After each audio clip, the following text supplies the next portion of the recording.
పంచేది తన మదిలోని కలకలనన్ని అమ్మలకేగ తెలిపేది నెలతలే లేకుంటే దేవుడికి నెలవేది భక్తులే రాకుంటే గుడికి ఇక వెలుగేది దయతోటి కుంకుమ పూలు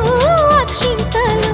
మనమంతా ఇవ్వాలి తన తాళి నిలపాలి తాళి కాచి ముత్తైదా